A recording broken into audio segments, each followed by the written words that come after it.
just do it. You won't be able to do anything. So from there, what happened? He came on in I think February, and I still remember he had a flight to catch to Chennai, and he had just 2 hours. I took the first 6 o'clock metro from Ghaziabad to go to his place, and on the way I met Dr. Vivek Gupta. Each one of us was meeting for the first time. So from there, this society started. So it's very easy to start a society. It's very easy to start a society, and many societies have been there in the past. Lot of enthusiasm, yes. But why we have to start this society in the first place? There are so many societies. There is an apex body.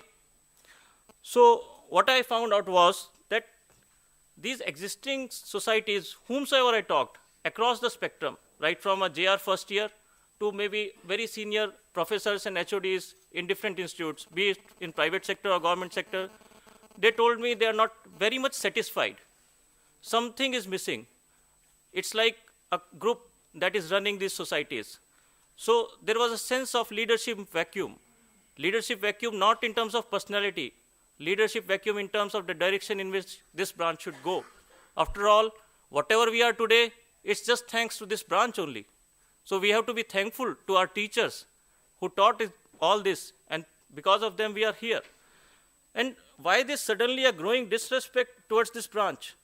See, if you talk to any person, and many of us are freelancers, boss, surgeons don't treat us well, neither do our patients, nor do the management. So who are we? And why it has come down to this level? So first of all, blame yourself. Frankly speaking, I blame myself. I had certain teachers, I will not blame them. Maybe the responsibilities were like this. It's 2 o'clock, yaar. Don't give extra, huh? Patient bahar nahi aayega, huh? If the patient doesn't come out, because there was lack of facilities, you don't give relaxant, there's a tight abdomen, and then surgeon questions your skills. So I think this all starts from there. See, you are as strong as your senior, your guide, your teacher. Basically, this is the thing that is lacking in our branch. We have to support our juniors. If we are technically correct, we are not here to please anybody. We are here to practice the techniques, the science which we have read. And science is not somebody's convention wisdom. Science is science. Either it's there or it's not there. So I'm not here to please anybody. If you start saying this to your administration, to your surgeon, and to anybody else who wants you to compromise, I know it's easier said than done. As in the course of our conference, we have come to know from our people who are there that why they have to cut corners. Mostly in India, it's the economics of the situation. Maybe for the patient and maybe for the anesthesiologist himself. That causes him to mend or to amend his ways of practicing or ignoring the safe practice of anesthesia. That is the key issue. So what are these present organizations working? Are they working for our welfare or farewell of the branch? See, this is the key issue. See, many PGs I have interacted, they feel after first year whether I have taken a good decision to join this. As recently as I think last week, Dr. Shiv forwarded me a message from somebody, he's a JR1 in PGI Chandigarh. He said, sir, I joined this institute, I took anesthesia by choice. But what I am reduced to? I have been reduced to a person who is giving MSET or just noting down the readings like an electricity department person from the meter. And once the case starts, my senior, he is busy in the mobile or laptop, which was not there earlier. So we have to change. Another thing is the absence of credible CME programs. Quite often we have been approached by existing associations. You take 75,000 from us. You organize. You call us. You provide us stay. You provide us travel.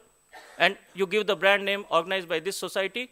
And that's it. Because for them, it fulfills their calendar requirements. So that's why we've thought of forming a society. See, I found that this lack of safe anesthesia practices by the person in the interiors or the anesthesiologist in the interior is just because there is no flow of knowledge. There is no flow of knowledge. I should say this, our group has provided this flow. Like from Liverpool, you are connected. You are connected on Facebook. Facebook is in your hand. Any case, if all of you are in our Facebook group, any case in emergency, I'm going to take a case after 2 hours. You get instant solutions, or at least you get a direction in which you have to proceed, or whether to take the case at all or not. So this is where this society has changed. Can you do it with other societies? I don't think so. So what were the aims and objectives? So it was to provide a platform where members can share their knowledge and skills. See, this skills is more important. Knowledge is there on internet. So it is the skills. It is the skills of the person who was actually doing a case, be it a simple IND or be it a liver transplant.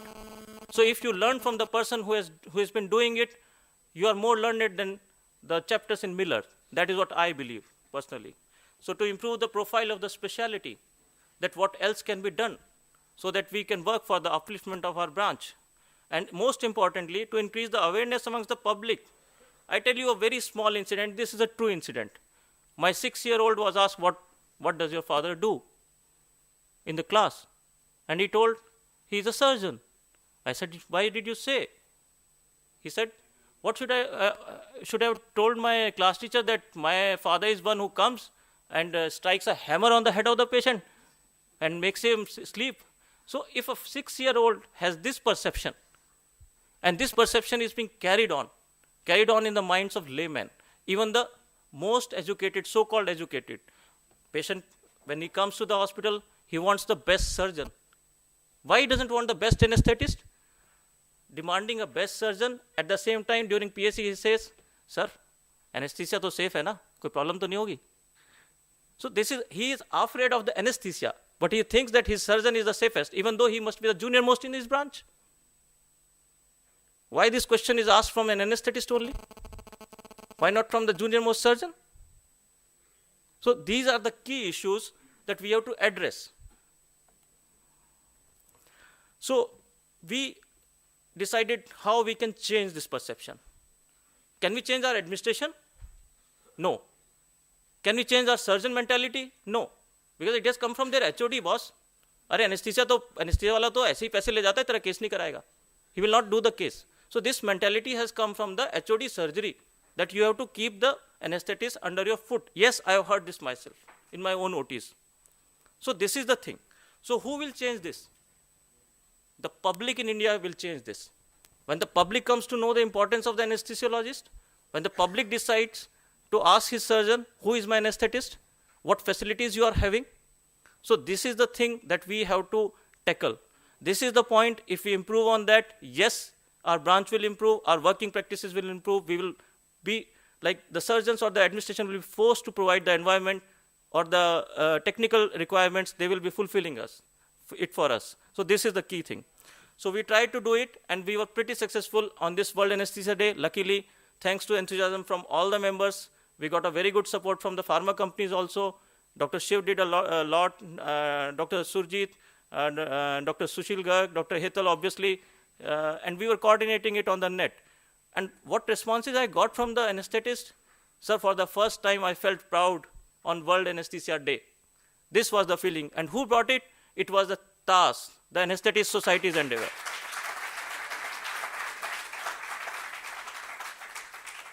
And on my Facebook, when I shared this 5-point questionnaire, my surgeon told that because of your post, one of my relatives went and asked the surgeon all these 5 questions, and he was shocked. So we were ready to, we were successful in changing one mindset. Let's start from this one. Let's start from this one in each state, each hospital in India, and then this will multiply. That is the thing. So it's not about, this society will not only work for the awareness. So what is the plan for the anesthetists? See, it's easier to organize, like I should say that in a small peripheral setup, we send or we sponsor a faculty which will benefit the 50 people there rather than calling those 50 people here. So what we plan to do, we plan to sponsor this faculty. Like how 50% the society will pay, 50% of his expenditure, the concerning branch or the organizing persons will pay. So that way it will not be a burden on him. It will not be a burden on the organizing thing. And yes, as a society, I can tell, yes, we are trying to change something. We are trying to educate you for the safe anesthesia practices. So this is the plan. This will go on. This is an ongoing process. It will not be changed in one day. We will be organizing regular workshops. In fact, we have planned to hold our next conference in 2016 only for the same reason. In 2015, it will be 2 workshops, where and when it will be communicated to you, because we don't want to stretch our resources. See, we have to learn from the practical things that have gone wrong. Here, I would like to take an example of a political party. Please, there's nothing wrong about any political party, but we have to learn. See, why Aam Aadmi Party failed in Delhi? They were like us. They were revolutionaries. They had all the good intentions, all the good voices, all the good sounds. So why they failed? Because they didn't create proper resources before expanding. So we have to realize this thing, that a good objective doesn't necessarily mean a good end. So we have to be very practical in our approach. See, online solution of doubts by experts, it will be a continuing process. I think many of you are getting benefited, and because of that only, many people have come here, as simple as that. So common minimum remuneration. Now this is one of the very important thing which has come out of our discussions on the society website also, society online group also, and otherwise. Yes, this has to be worked out. It may not be done in a day. We will ask for suggestions and all that. So this is in pipeline, and we'll try to work out something on that. Now medical legal issues. Obviously, see, whenever there is a litigation, anesthetist is a disposable commodity. Let us be honest. Whatever be the hospital, no hospital will protect you, because he will try to protect the surgeon, because he may be a cash cow for the hospital, but not the anesthetist. Because in the eyes of the administration, after all, you are one amongst the 100 anesthetists, but he is one amongst the so-called fine surgeons. So this is the thing that what we plan to do. We can have like a panel of lawyers who can advise you in case of any problem, in case of any difficulty. So we are working towards that. And definitely we want to have our own lawyers. Remember always, whenever there is a litigation, please try to have your own lawyer, because there is where the problem arises. I hope nobody gets into all this mess, but this is what we are planning to achieve. So how can we change things on the government front? Because an executive order does carry its own weightage. See, there are certain guidelines, but they are not being enforced. Clinical Establishment Act 2013, that has come up with very good guidelines on the minimum monitoring standards, minimum OT standards, and minimum ICU standards. But for XYZ reasons, IMA is opposing. Why IMA is opposing?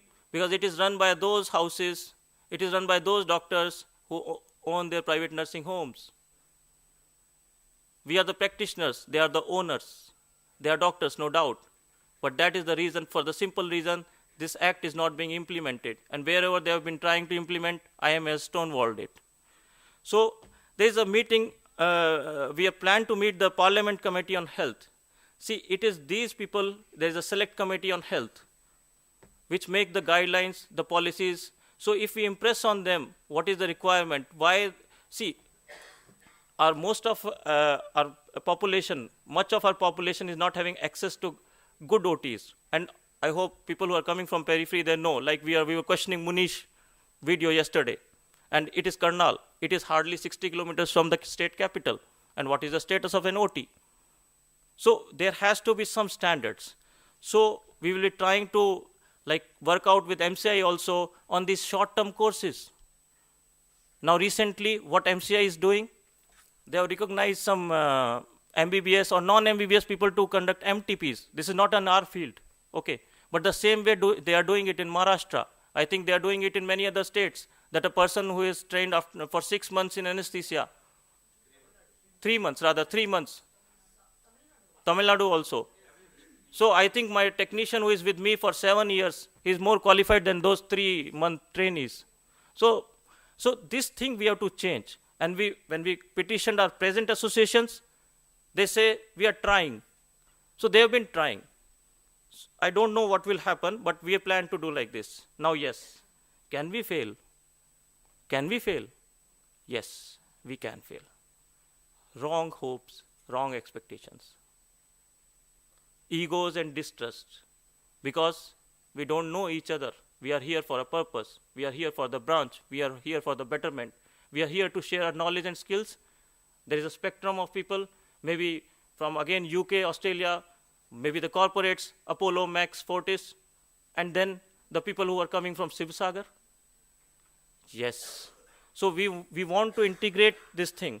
Today we are here because our direction of thought process is same. So there should not be any distrust, there should not be any egos. What is right will happen in our society. That's what we are trying to do. In many societies, there is lack of transparency. Lack of transparency regarding your queries, regarding the decisions taken, regarding the most important thing, the budgeting, that what is happening, regarding the finances. So I promise that within 15 days of this conference, all the expenditure and details will be on our website. We have to be transparent, and we will be transparent with it. Another thing is trying to achieve too much too soon. Again, the example of that party itself. No. Again, first create the resources. Let us be honest where we stand. Then we'll plan and move in the next direction. Then lack of financial support. See, this lip service, all this enthusiasm, all this petitioning, all these things, they take a lot of toll on the financial resources of a society. This must be the first conference where people have paid up to 50,000 on their own, and then they have come here. Most of my friends are surprised, mostly in the pharma sector. So what are you saying? Even for a small taxi, they ask for us. You are saying you organized a conference, and then 100 people are coming, that too paying 7,000 rupees? Are you crazy? I had to show the balance sheet, and I said, boss, this is the truth. So I thank all of you, but yes, we will require financial support. Now you are our 100 ambassadors who will tell 100 more anesthetists that these are genuine people, they want to change something. And yes, we will start with minimum membership. I hope nobody will mind, maybe 1,000 rupees a year. That is the smallest amount. 2 pizzas cost, I think, 800. So maybe 2 pizzas less for the cause of the branch, for the cause of the society. It is as simple as that. And then disillusionment. We Indians have a tendency to be disillusioned, like what Anurag was pointing out. Very, very soon we want results overnight, quickly. Boss, this is not a Maggi 2-minute noodle. This will take time. This will take time because there will be resistance. See, in Hindi there is a saying, I will translate it in English also. What happens when you start something new? उपहास, मजाक उड़ाया जाएगा, अबे society बनाने चले. उपेक्षा, जाने दो यार, कुछ नहीं होने वाला इनका. ठीक है.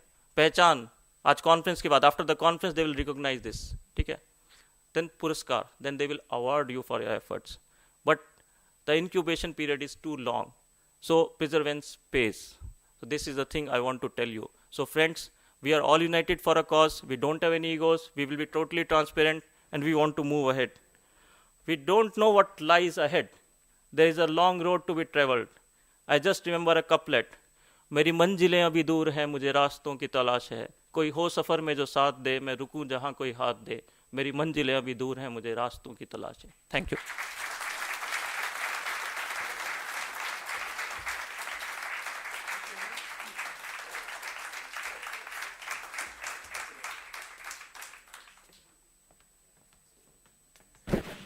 you. Thank you, Anil. Obviously, we have a long way to go.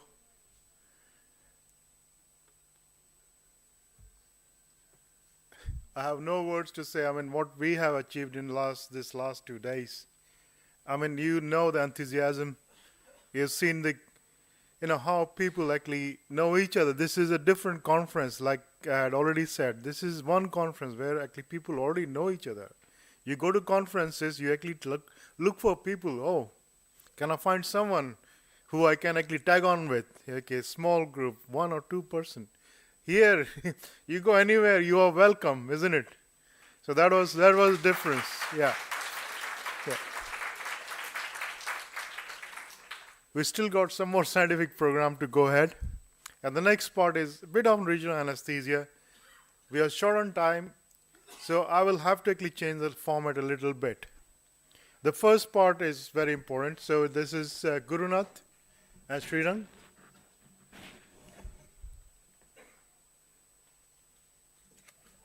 So next part Is by Srirang? Is this attached? Yeah, you can just take that. Already? Sure.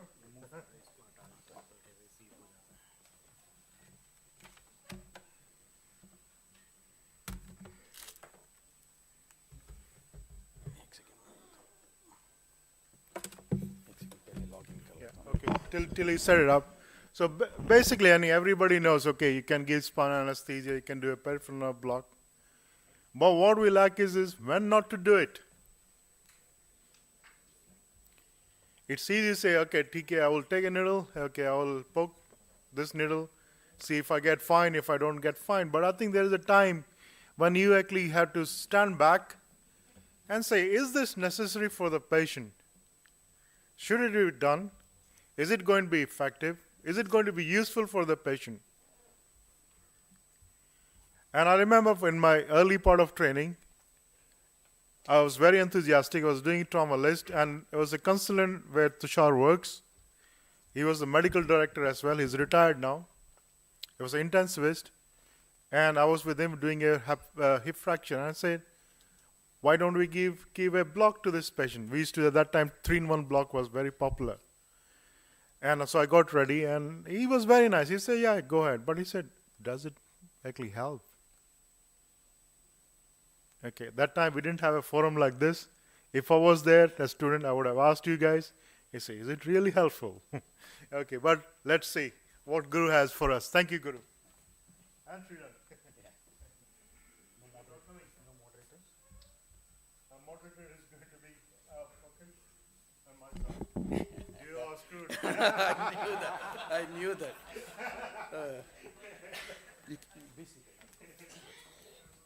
All right, good afternoon, everyone. I'm getting ready to be screwed. The central idea of this, the Anesthetist Society is safe surgery and safe patient and safe anesthetist. So in this regard, what we thought is we'll play some, bad cops, good cops kind of thing. So we can get the most out of any criminal if a bad cop comes in first, shows the bad things or tells the bad things, and then the good cops will come next and show the good stuff, okay? So the plan is like that I'll talk about complications in regional anesthesia. I'll try to be as quick as possible because it's quite extensive, and then Srirang will talk about kind of a situation where you're in a dilemma, to do or not to do. There are a lot of, textbook mentions about absolute contraindications, but there are a lot of conditions where you're tempted to do, but, you don't know whether you should do it or not.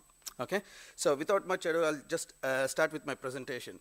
Now, it's a post-lunch session. I'm sure you're all tired. There are a few people who already told me that they're dozing off. So at the outset, what I've done is I put in a $10 note. I don't know how many of you know where is our Piyush Malik. His $10 questions used to come up. He's never given that to anyone, but today he will give $10 at the end of this. Yeah, $E. Now, I've put up some 10 mistakes in this presentation. So if anyone can identify those 10 mistakes, he will give you $10, okay? So stay focused, and don't even blink, okay? I'm threatening. Now, regional anesthesia is not a harmless intervention, so we have to be very careful. And we can reduce the rate of complications, and we can be a safe anesthetist. So I'll try to be as quick as possible. Basic objectives is to know the incidence of some of those complications, how we can prevent it, how we can institute timely therapy. And also, if time permits, I can talk about a little bit about audits and how they can improve quality. There are textbooks on this. There are thousands of articles on this.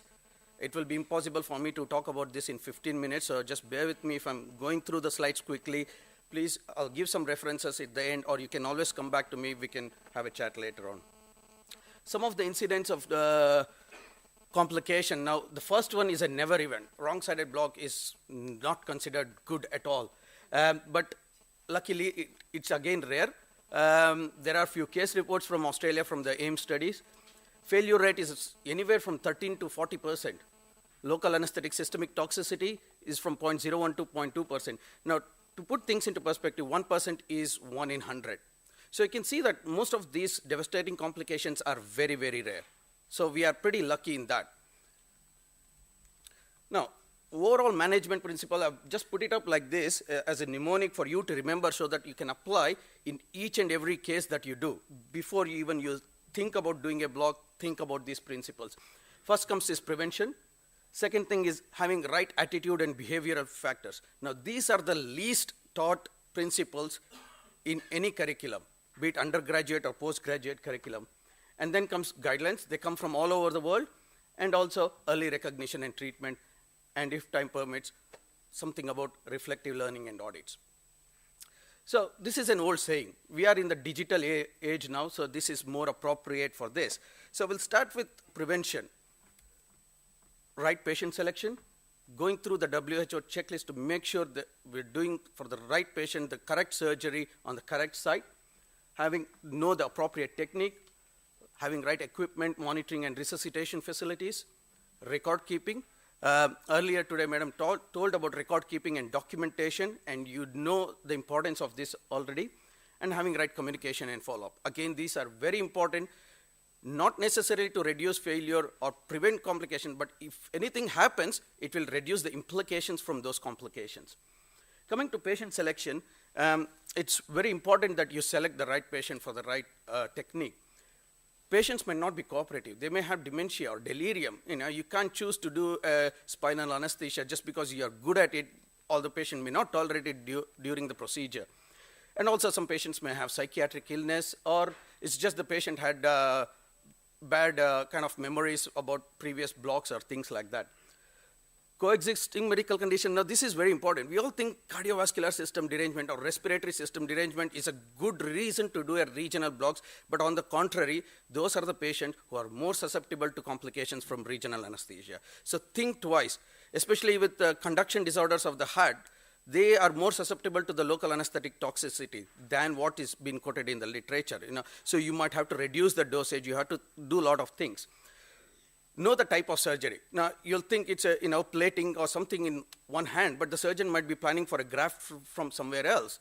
So think about it before you do the block, because then you will end up giving GA in between, or trying this ketamine, thoda fentanyl, thoda that things happens. And then look for anatomical barriers, like kyphoscoliosis or ankylosing spondylitis and things. Some of these will be touched upon by Srirang, so I'll jump across. Now, this is very important. A perfect block can be a failure. Why? Many, many reasons. Because if you don't know your surgeon, how good he is, how quick he is, you need to plan those things. If you don't know the surgery, what's going on, what type of surgery is it, what are the effects, what are the outcomes kind of thing. And this we have been discussing throughout in the forum about knowing your anatomy. Shiva has put up beautiful pictures about this, about the dermatomal, myotomal, and osteotomal. If you don't know this, your blocks can be failure. Timing is very important. Surajit, has a great skill in this. He plans his regional anesthetic at least 30, 40 minutes. He makes sure it's working and then proceeds for surgery. I'm sure his failure rate will be 0. So it comes to the choice of local anesthetic. Again, you need to plan. If you want to send the patient home, you don't want to give a long-acting local anesthetic. You want to choose something which works just for the surgery, and you can provide other pain, multimodal analgesia.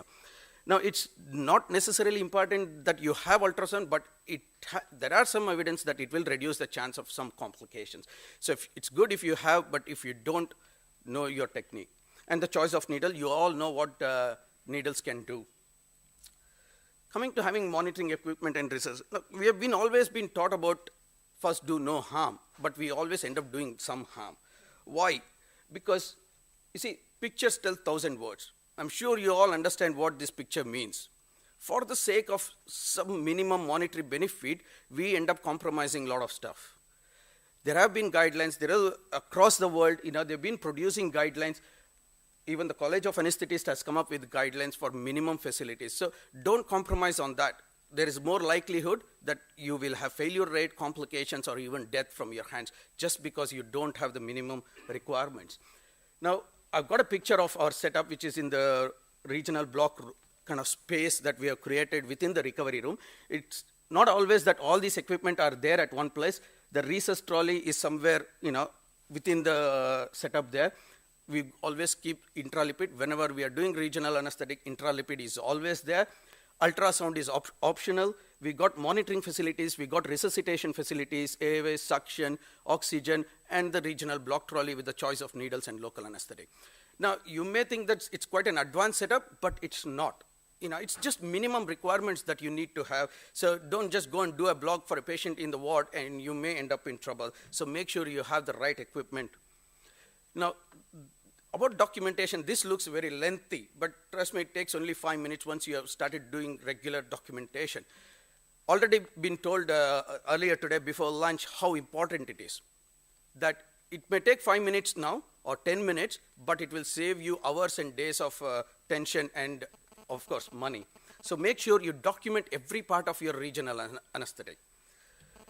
Coming to the attitude and behavior. Now, as I said earlier, this is the most important aspect which has not been taught in our curriculum. I borrowed this from the anesthesia non-technical skills from the Scotland. They developed it, and they're doing pretty well with that. And even in Australia, this has been imparting in, for all anesthetic trainees.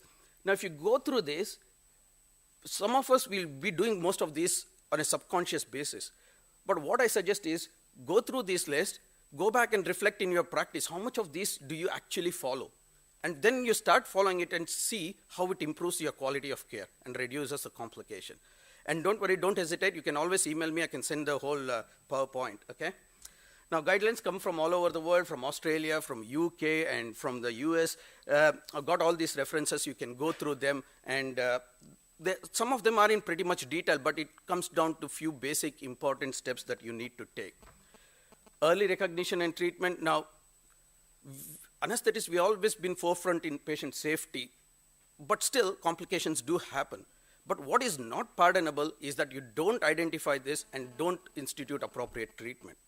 So before you go and do a block, think about all the possible complications that can happen. I'm not trying to terrify you. I mean, this is a routine practice for every case. See, even you're doing a simple GA, short GA, as some people go.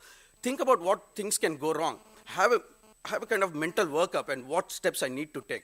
And if you start doing this in everyday practice, you do 10 cases in a day, if you go through this mental workup, it's like in your hand. You don't have to worry about all those things. So important aspect is have friends across specialties. They are very important. Radiologists are very important. The surgeons are very important. The neurologists are very important. Make sure you have got them in around your area. And also when it comes to when things go wrong and you go and see the patient, most of the patients don't expect compensation, but they just need an explanation. I think most patients know that things can go wrong, even in the best of hands. But if you give a proper explanation, which actually starts from the preoperative side, not just when the complication happens. So such a kind of preparation, doing from preoperative to postoperative follow-up is very, very important. It not only gives patient confidence, of course, it improves our reputation in the public. And don't always go and be apologetic, because every complication is not an offense. All right? Sympathize with them. That's all they need. Okay? And if possible, if you got APS services, that will be helpful. Make sure you educate your nurses, because complication does not happen just when you're doing a block. It can happen in the recovery, it can happen in the ward. So make sure the nurses who look after them know the possible complications.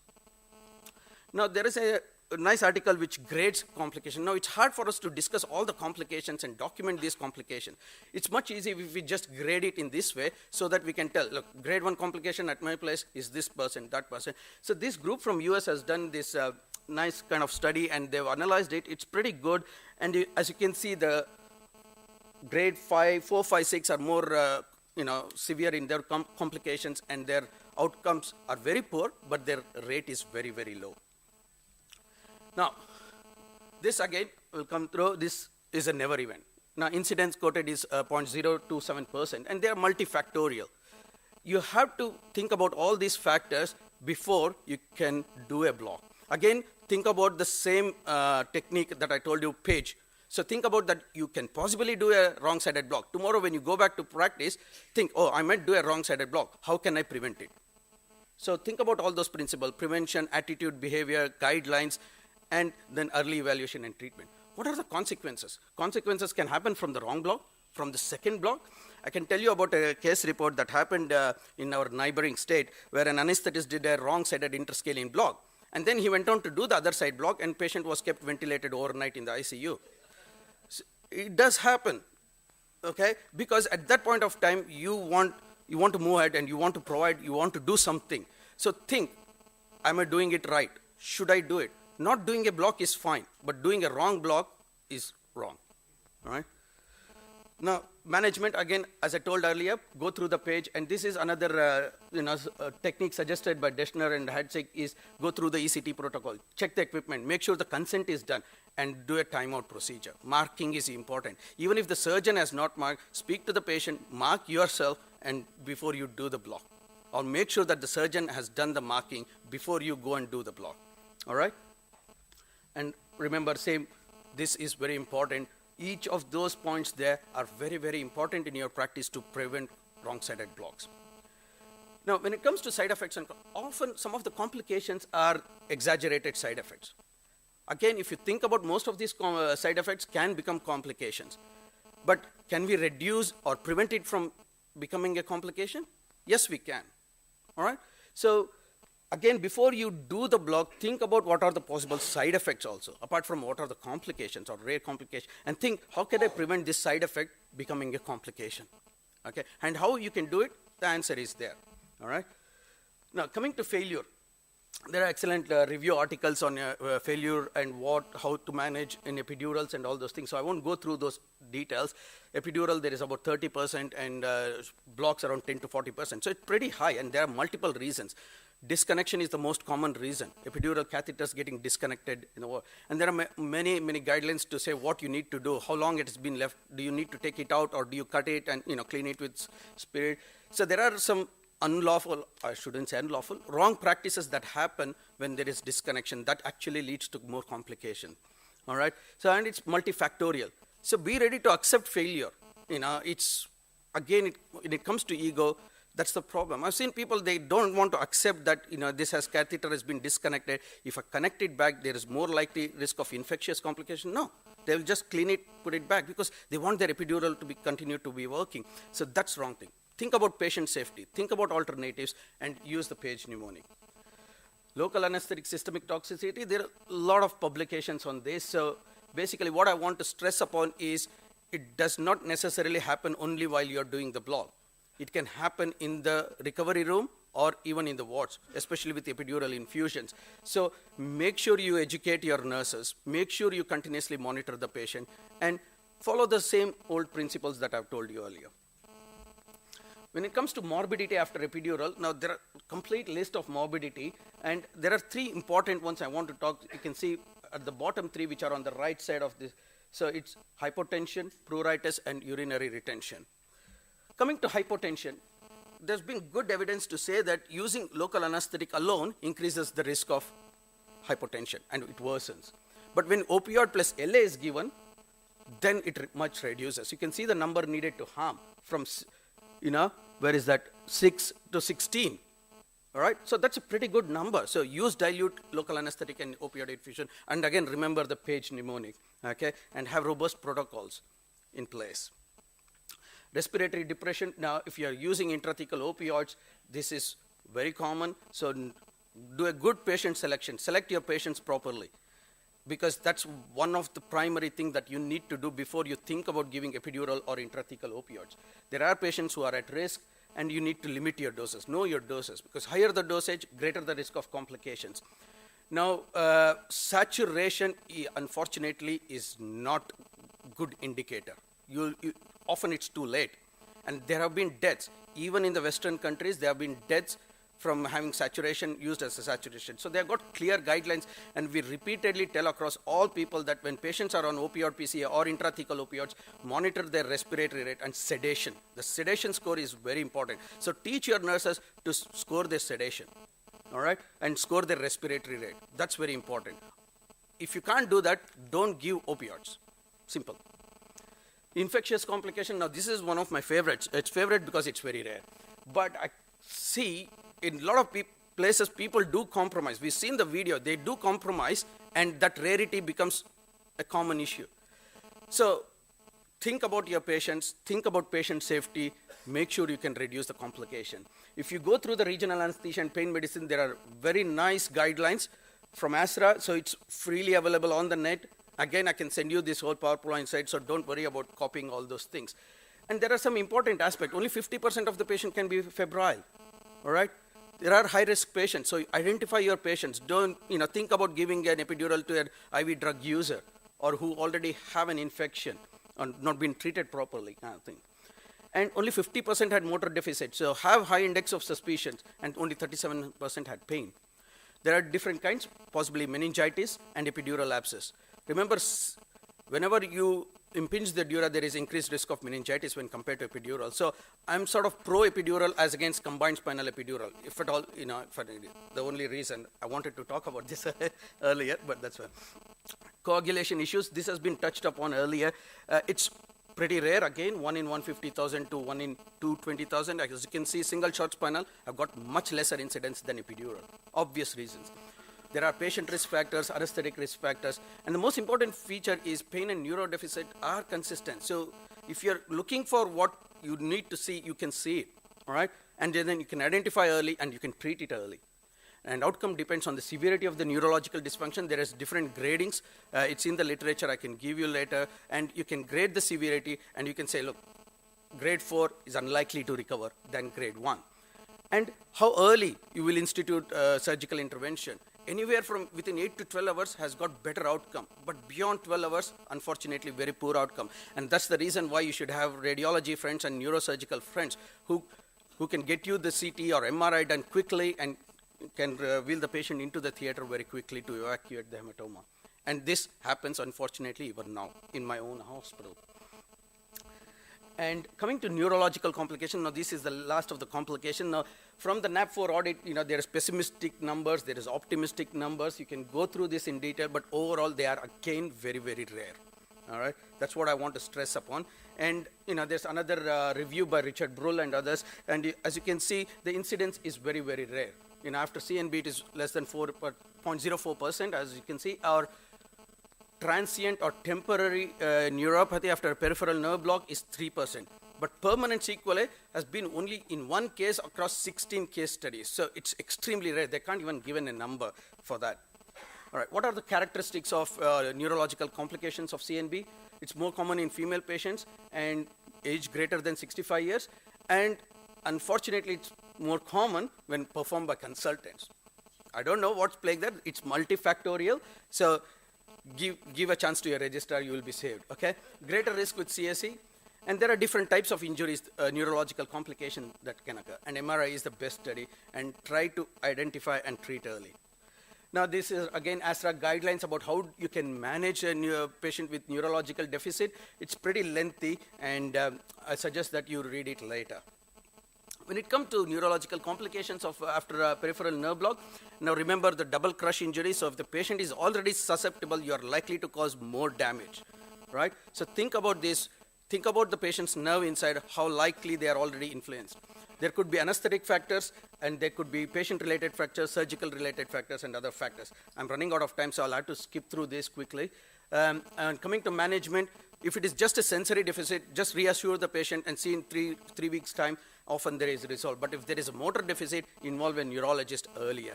And try to get a MRI, nerve conduction studies, and EMG. They can all identify the type of injury and the location of injury. And if you do it very early on, you may not get any results, but it can still act as your baseline study. But usually it takes about 3 weeks. There is a delay in that. This is a guideline that we commonly use in in Australia, but unfortunately this has not come up. It's not a good JPEG file.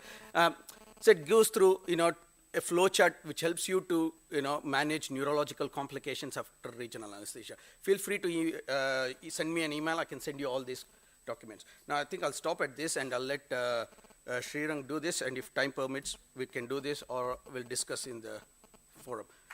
All right. We'll see who gets I'll have to put up just one slide to find out who gets this $10, okay? Let's find out.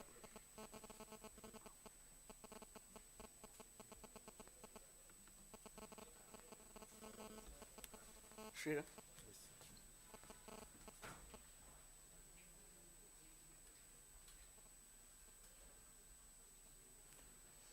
Good afternoon, everybody. First of all, I want to thank Dr. Shiv sir for giving me opportunity to talk. So my topic is like regional for a reluctant patient and anesthesiologist.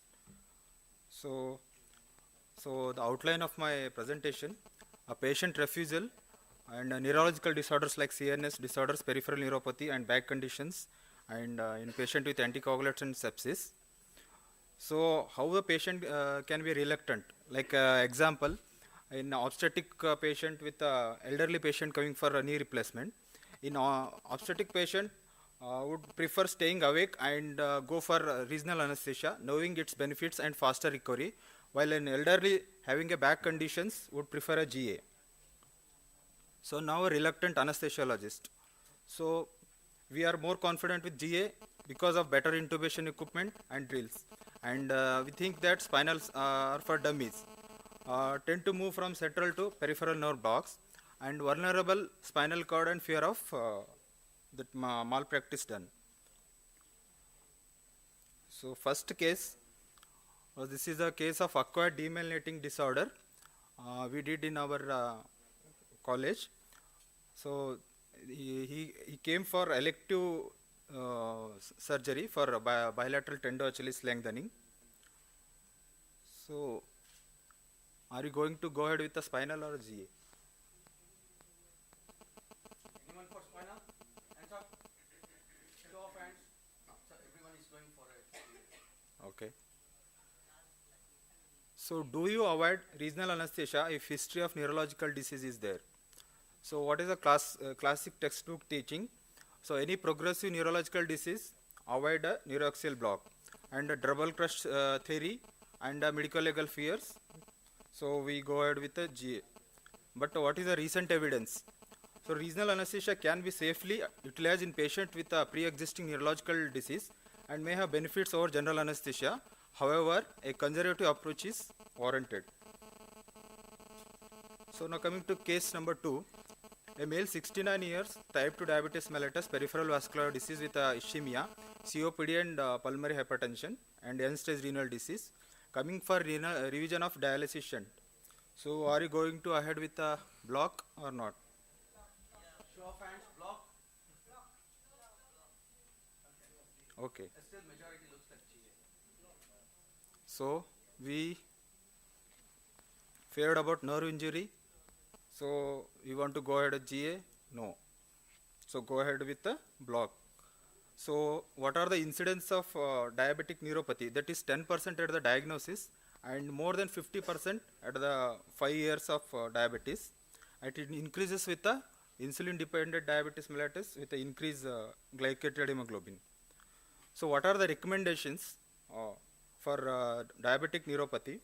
So lowest effective dose of local anesthetics and avoidance of epinephrine and possible use of adjuncts such as lipophilic opioids and focus informed consent regarding regional anesthesia versus GA with this patient should be followed by close observation for potential sequelae. So now I'll talk about back conditions. So outline is like spinal cord injuries, congenital disease of spinal cord, chronic back pain and previous spinal interventions. So first coming to spinal cord injury. So spinal cord injury includes a trauma, tumor and a bleeding. In acute injury, patient may present with a hypoxia, hypotension and bradycardia. So we think that GA is better because of less hemodynamic effects and muscle weakness will be there. So patient may not tolerate as a regional anesthesia. So some patient may require respiratory support and succinyl choline cannot be given if more than 24 to 48 hours of injury. So again it is a dilemma. So other chronic complication of spinal cord injury is decalcification, metabolic metabolic complications and muscle atrophy leading to potassium release and pressure source DVT complications, infections and preterm in labor and chronic pain because of muscle spasm. So suppose a patient comes for abdominal or lower limb surgery. In fact, no anesthesia is needed because there is no sensation below that injury. So one entity called as autonomic hyperreflexia It can occur in 85% of the spinal cord injuries below the T7 level or sometimes T10. So it mainly precipitated by distension or contraction of hollow viscus like bowel, bladder, and uterus, and due to unopposed, it's mainly because of catecholamine release. So the symptoms of autonomic hyperreflexia is hypertension, bradycardia, flushing, pupillary dilatation, even convulsions, sometimes intracranial hemorrhage.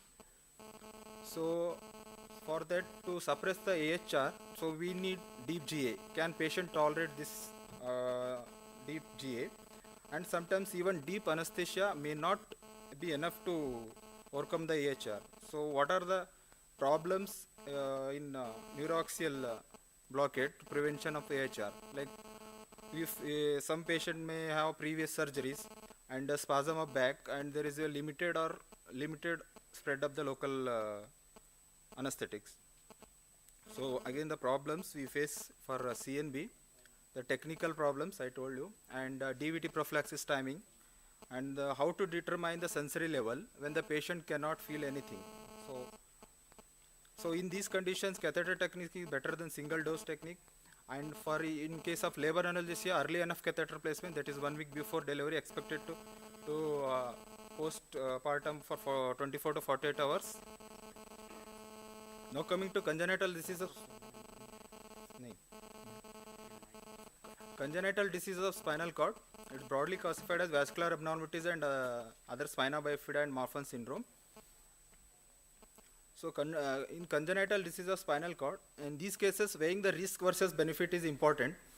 In conditions where pregnant lady comes for a labor analgesia, that pain relief can be denied because she got a vascular abnormality of spinal cord. Can we delay the labor analgesia? So vascular abnormality if present will put her at increased risk of bleeding. So for these, not much of recommendations available.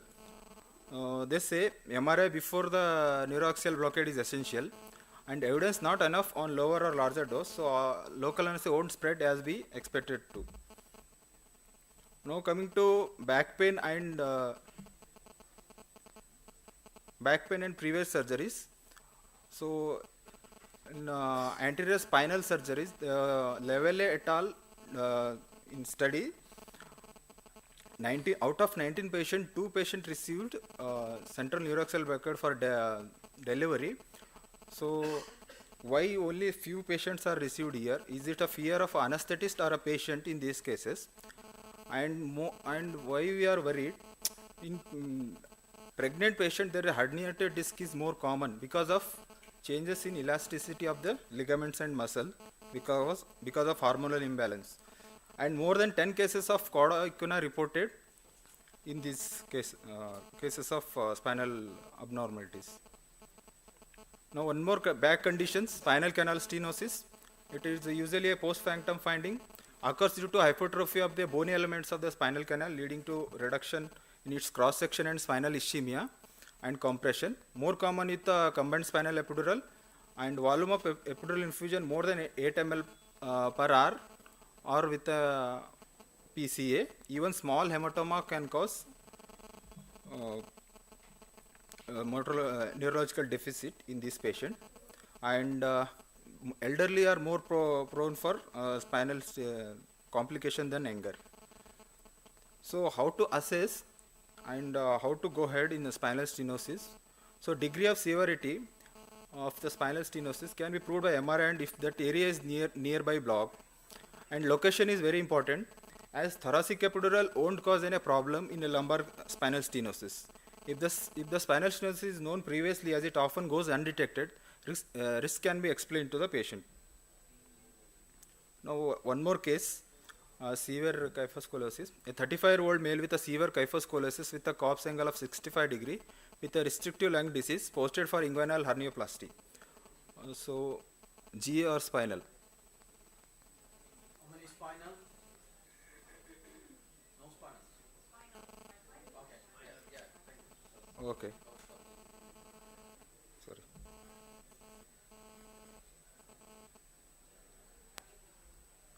So there's a problem with a CNB, neuroaxial blockade in scoliosis patients.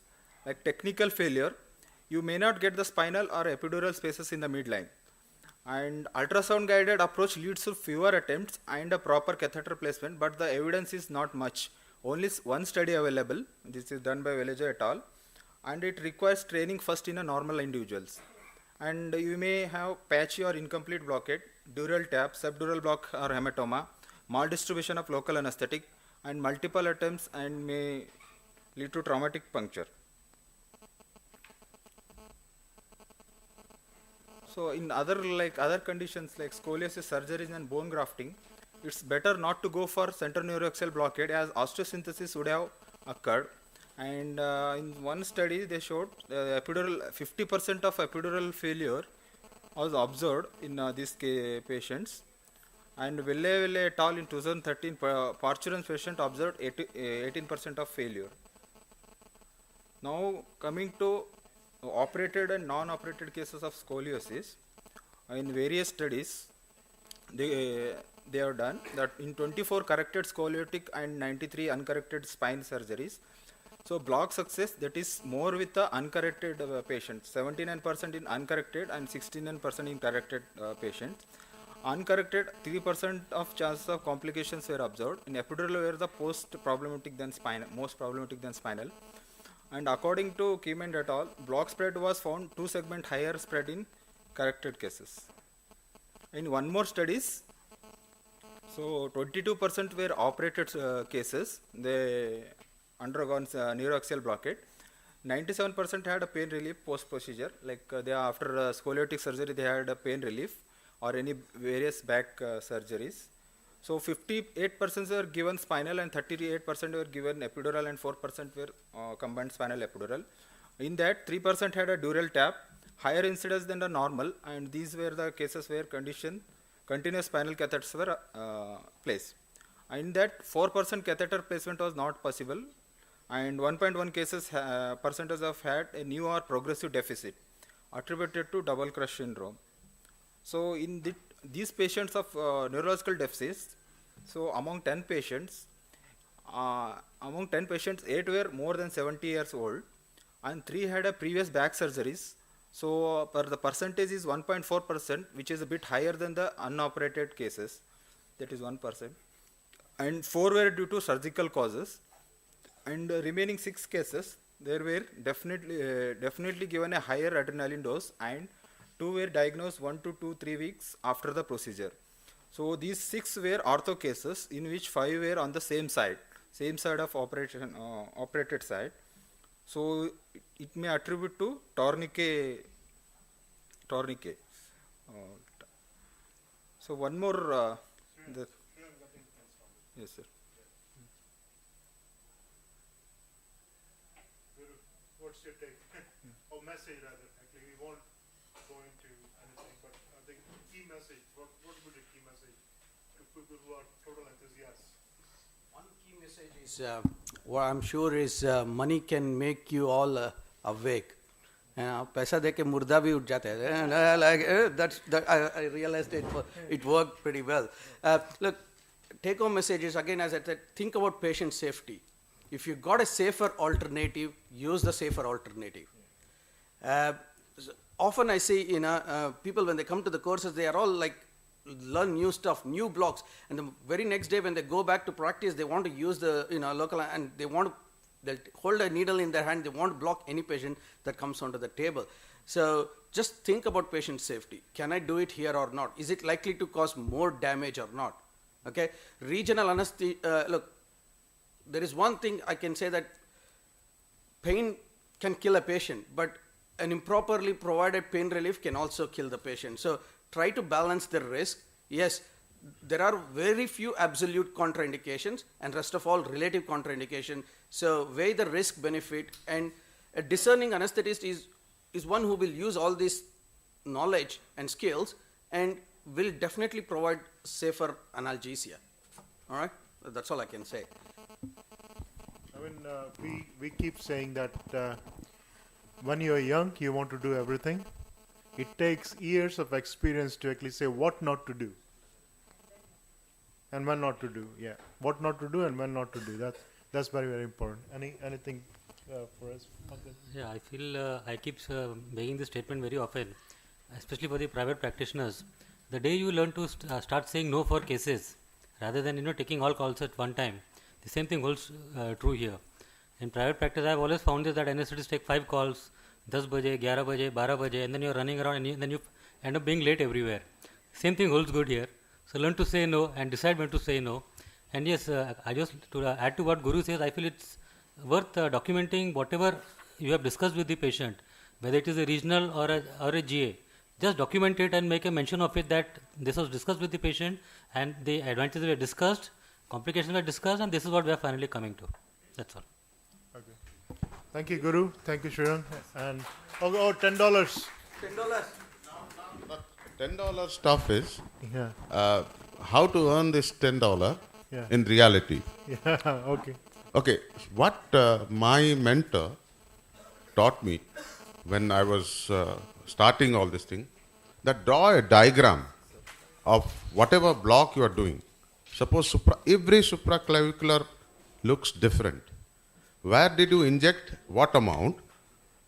Direct the needle, in a drawing. If it fails, and go back to the file and check it. If at all it fails, or it worked less, or it became very long. So that drawing thing, still I am doing. So they can, you can take it as a suggestion. Or in the ultrasound, you can actually record each and every block you do. Okay, thank you, Guru, and thank you, Srirang. Thank you, Dr. Pankaj. Yeah. Oh, you're still. ये मेरा उनका वो Next part is on regional anesthesia. We have got 3 experts, Surajit, Tushar, and Senthil. I was actually going to have a different kind of format for this session, but now I think we'll have to change the format. So I'm going to make it very interactive. You ask the experts what blocks you want to see, and you can discuss that. But I would want you to concentrate on the common blocks only. Okay, don't ask how do you do that. It's only for our truncal blocks, upper limb blocks, and lower limb blocks. Okay, you can ask them. They can show you videos, and we can discuss that. So go for it. It's on actually my laptop. Let me sort it out.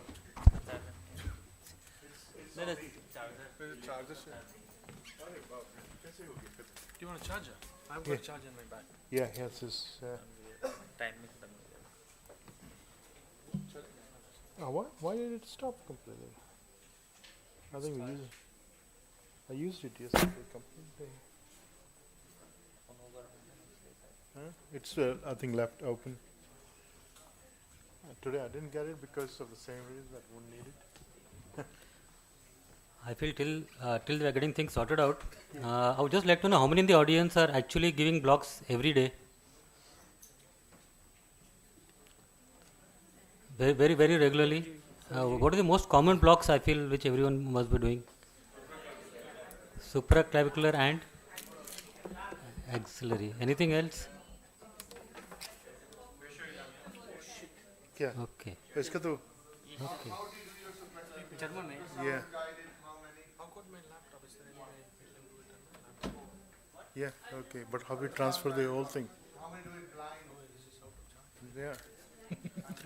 Including me. Yeah.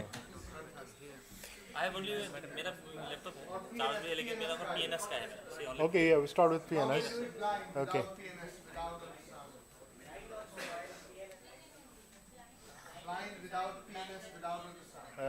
Abhijit, where is Abhijit? And do you think it's fine? Do you think you need something else, or you're happy with what you're doing? Depends on the circumstance. In daytime, we have the ultrasound machine. At night, if the PNS is working, PNS, otherwise we have. The problem is having sonography machines in private setups because of this PCPD intake that what you mentioned in the previous talk. Most of the hospitals don't have sonography machines, and you cannot take them around. Especially in Maharashtra, things are very difficult. So none of us are doing sonography. Huh? How everywhere. much does a PNS cost? What's the cost of the nerve stimulator? No, that's Now it is around 80,000. 20,000. Now 85,000. 85,000 85,000 now. for a nerve stimulator. Now.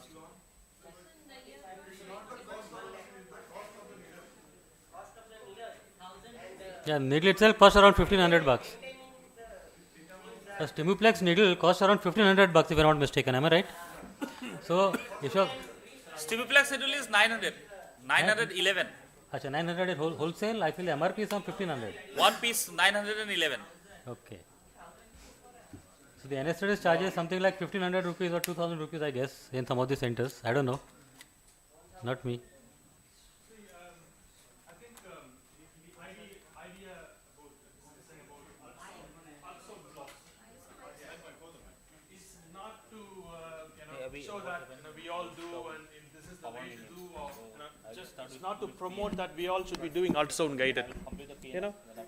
My perception changed last year when I went to my hometown where Dr. Prema comes from. Initially I thought, okay, I'll be asked to demonstrate some PNS guided nerve blocks. But then they asked me to do some ultrasound guided nerve blocks because they had a fantastic machine. I was quite surprised. And then I thought, okay, single shot blocks. But they asked me to do how we can put in an interscalene catheter. So that is where I just changed my perception now and expectation. It's all slowly catching up. The day is not too far where all of you will have access to an ultrasound machine. That is what the idea is, to sort of infuse with some idea, so that slowly you can learn over time. I'm sure the PNDT Act might change sometime.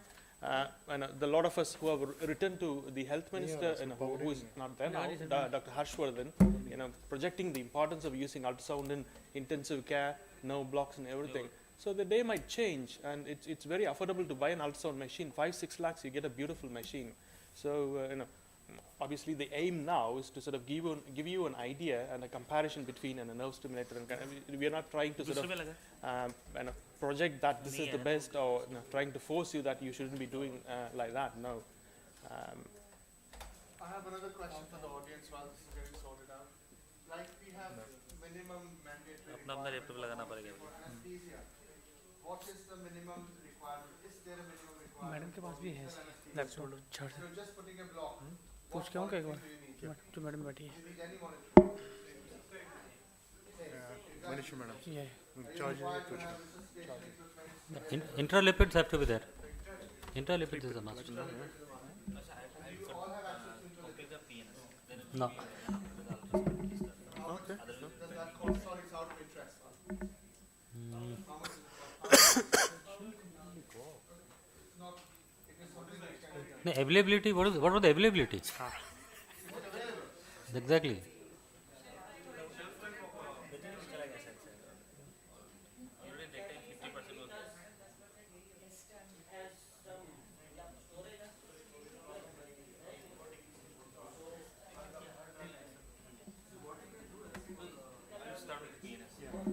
अपना अपना laptop लगा के ये ultrasound solution कर दे वही कर दे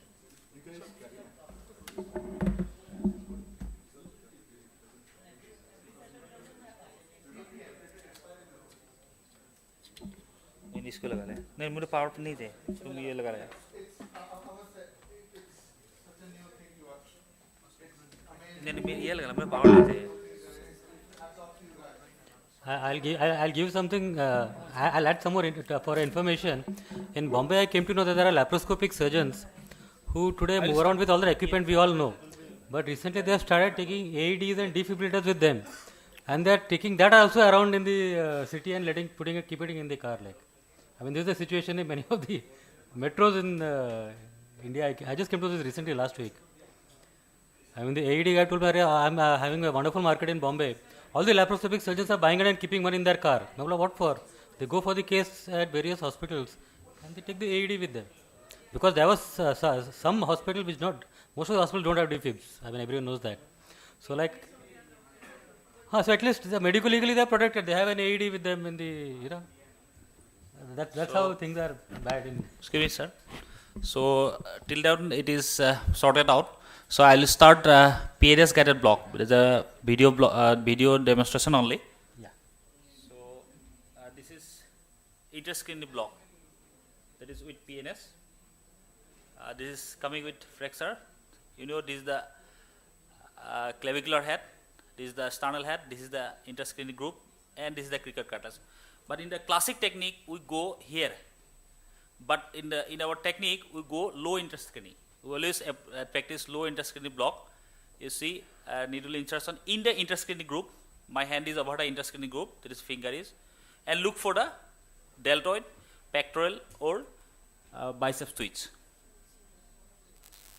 You get? See the twitches? It should be around 0.5 to 0.4. Look the twitches. Yeah? See? So at 0.24 there is no contraction. Always check this whether the needle is in the dural cuff or not. And at 3-4 it is coming very nicely. It is not in the interneuronal position. So this is interscreening. This is low interscreening. The classical interscreening we do not practice because of lot of complications. And this is supraclavicular block. Supraclavicular, the process is same. So this patient again humerus. This is the flexor coming forward. If again sternal head, this is the clavicular head of sternal clavicular state. This is the interscreening group, interscreening, mediascreening. This is the group. This is the cricket cartilage. Okay, we are going somewhere here. This is the needle, 50 mm stimulus needle. My finger is about the interscreening group. Yeah.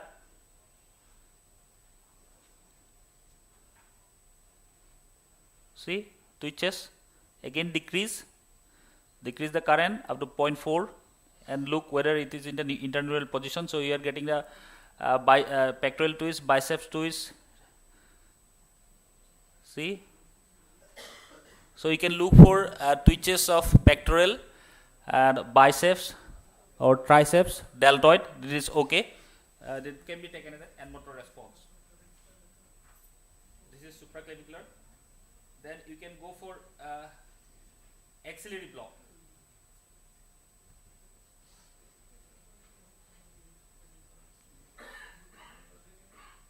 This is the axillary block. You see, this is the both bone flexor. This is the axillary artery. This is catheter insertion technique. Just above the axillary artery, you go. This is the needle insertion point.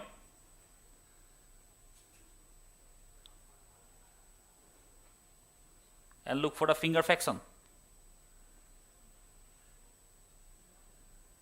Site manipulation was required. And this is the finger flexion.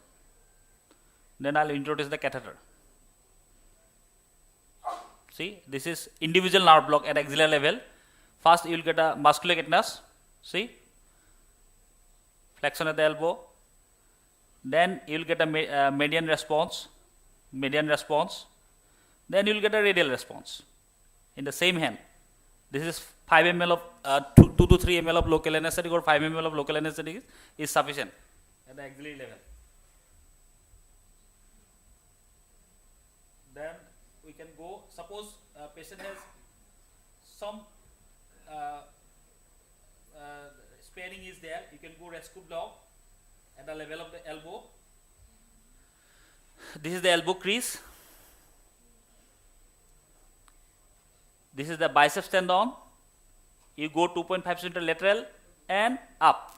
This is the needle insertion point for radial nerve stimulation. Okay, see, finger extension. This is again radial nerve in another patient. This is the needle insertion point and look for the extension.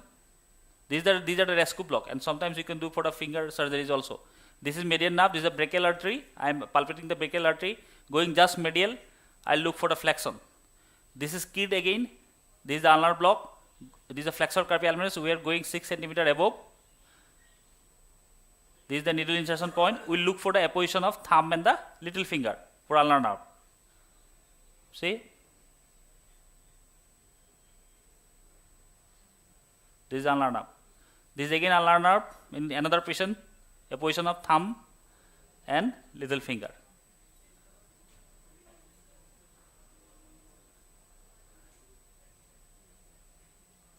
So this is rescue block, and this completes my upper limb block. Now, if we go to the lower limb block, yeah, ultrasound.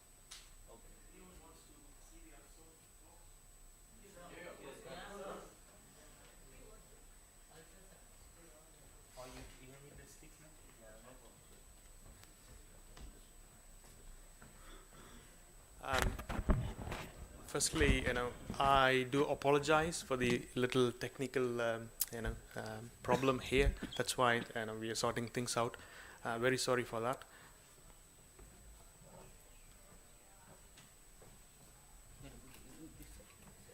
This way, which way? Pop it in there. Take it out. I'll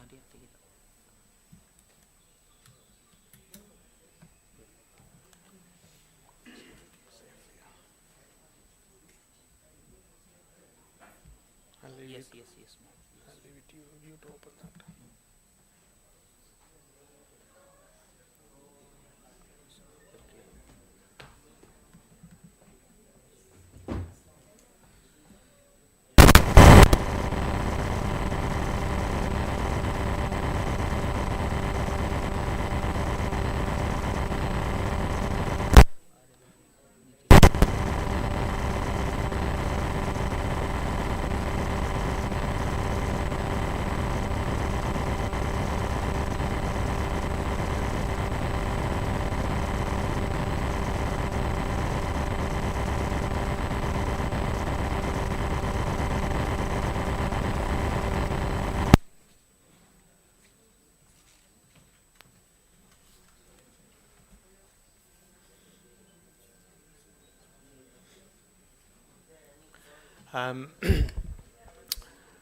I think because of the time constraints, I don't think we can go through the anatomy, zona anatomy, and all those blah blah.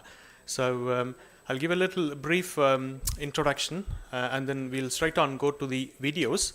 It's one of the old video, all the three blocks, but it's pretty good with all the landmarks. So I'm going to play the three commonly done upper limb blocks. One is the interscalene, supraclavicular, and the axillary. I'm sure you're all masters of doing these blocks. And basically, it's a difficult job to do a landmark technique or to do a PNS technique, honestly, because you need to know a lot of anatomy. So you're all very clever and intelligent. To do a block with an ultrasound is pretty easy, really. You don't have to be clever at all. So I'll slowly go through. As I said, I'm a bit of a regional anesthesia fanatic, really. So, just to cheer up, we'll start with a few slides. So this is how the brain of a regional anesthesia, looks like, because they are constantly thinking, what can I do? How can I put in a block to keep the patient awake? Yeah. So constant thinking, innovation, itch to do something like that. Okay. But look at this brain. This is a non-regional anesthetic brain. Okay. It doesn't think beyond a certain limit, because you can stick in a tube and LMA and GA. That's it, really. But worst of all, Dr. Deepthi is not going to like this. Worst of all, this is an obstetric anesthetist brain. It doesn't think beyond a spinal or epidural, honestly. From that we go. So we don't need all those things. Indications for an interscalene block: any surgery on the shoulder, arthroscopic procedures or open procedures. Interscalene block is the block to do. And for any humerus fracture, and the proximal mid-shaft fracture or distal fractures, you can do interscalene. You can also do a high supraclavicular block, but interscalene is the most appropriate block to do. I'm just going to give a few pearls or tips, and then we'll move on to the video quickly. So these are the nerves need to be blocked for an interscalene block, basically. And we all know this. We don't have to go through this. patient positioning, mostly done in supine. I do it in a 45 degrees head up. That is the beach chair position, but there is no hard and fast rule with that. What you see when you put your probe in the neck is the few landmarks like this. The most important landmarks I will just highlight, and then we will carry on. The most important landmark you would want to see in your ultrasound machine is the lateral border of the sternocleidomastoid muscle, the middle scalene muscle, and the anterior scalene muscle. Yeah, your brachial plexus, the cervical nerve roots, is sandwiched between these two muscle bellies. Really, okay. This is what you would see in the ultrasound machine. This is a snapshot of the interscalene brachial plexus, how it looks. So essentially, you don't get the so-called traffic light signal in each and every patient. The anatomy varies, and I don't want to go into the variants of anatomy, but ideally you would want to see these 3 nerve roots, because all the nerves which supplies the shoulder joint arises from C5, C6, or C5, C6, or C7. So basically, you want to give a precise block, covering these 3 nerve roots. So we'll move on to the video straight away now.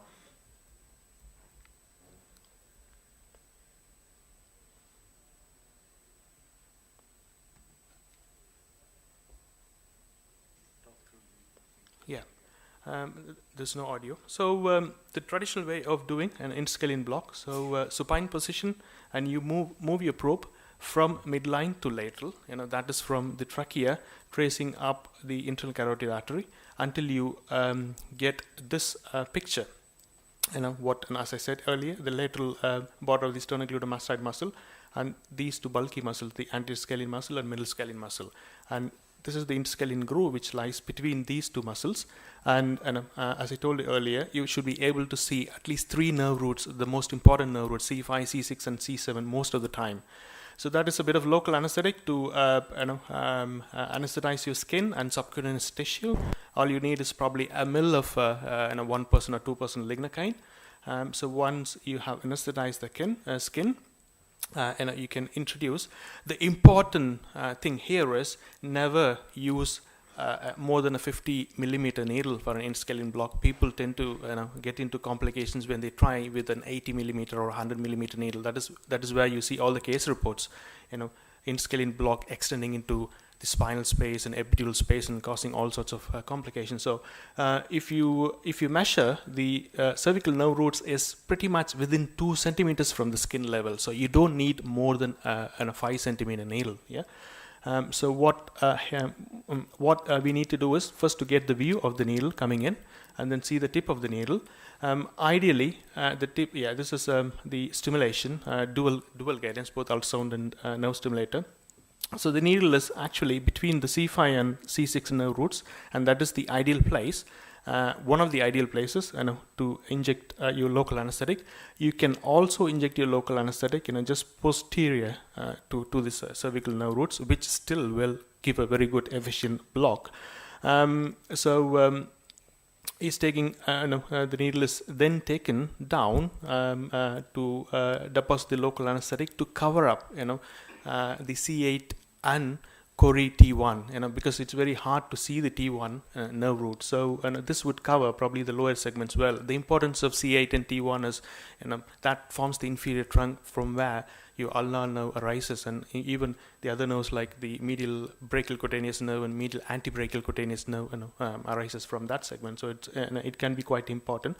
But for shoulder surgery, all you need to block is mainly C5, C6, and C7 segments. That is where the main nerves which supplies the shoulder joint arises from. We don't have to do this to take the needle anterior to the cervical nerve roots, but this is a training video basically. So he is depositing anesthetic in both posterior and in the anterior side. Yeah,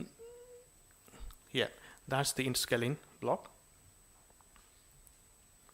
Supraclavicular block, just quickly to go through the indication, anything from the mid-arm level, anything below the mid-arm level, elbow fractures, forearm fractures, hand fractures, supraclavicular block is the ideal block to do. Any creation of AV fistulas and everything. Yeah, the only reason why for the shoulder we do the interscalene block is to capture the suprascapular nerve, which arises in a pretty higher, and the axillary nerve. As you all said, and you all said, the most commonly performed upper limb block is the supraclavicular block. Yeah, so we'll just quickly go through little clinical pearls, and then we'll see the video. We all know, we don't have to go through that in detail. Basically, these are the nerves which gets blocked in a supraclavicular block. The supraclavicular plexus actually lies between the anterior and middle scalene muscles. You can see the three trunks, upper, middle, and lower trunks. And I'll explain to you about that importance a little bit later. Positioning is very important. Traditionally, the supraclavicular blocks are done in supine position. There is no wrong in doing that. But the easiest position to do a supraclavicular block is the beach chair or a 45 degrees head-up position. I'll tell you why that can be quite an advantageous over a supine position. See, when you put a position, when you put a patient in a 45 degrees head-up position like this, and stuff your pillow in between the shoulder girdles, you can see the shoulder joint dropping by gravity. Yeah. So in a semi-prone position, the shoulder joint automatically falls by gravity. So that actually exposes your anatomy much better. Yeah. One point. Second point is it also gives you a lot of room to maneuver with your needle. Sometimes anatomy can be quite difficult, so you need to do a little bit, direction, maneuvering, and kind of stuff. Now, if you can see how much space I've got, in here to hold the probe and do the maneuverability. This can be a bit difficult if you put a patient flat, because you have to put your hand underneath and do it.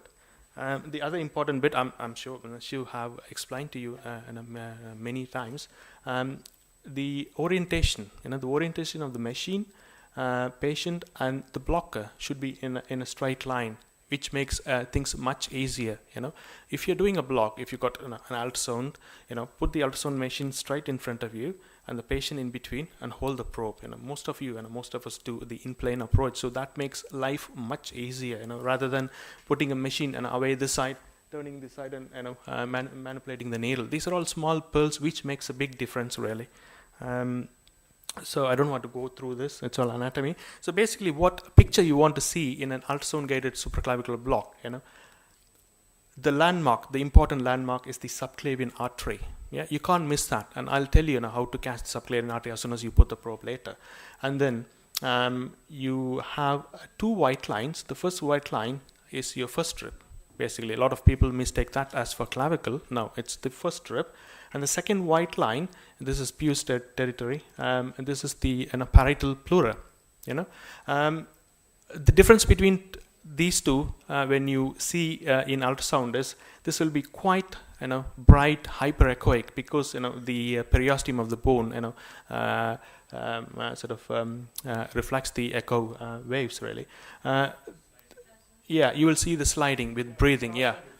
Horizontal breathing, yeah, that's great. So, and then sometimes you can also see the common tail appearance and kind of stuff. So, once you identify the subclavian artery and these two structures, your supraclavicular brachial plexus has to be lateral and bit superior, and mainly lateral to your subclavian artery, like a bunch of grapes. Yeah, you cannot miss that. Sometimes, as a variant, you can see a bit of plexus extending above the subclavian artery, but it doesn't matter. So it actually is lateral and superior to the subclavian artery. So identify your subclavian artery and identify your first rib.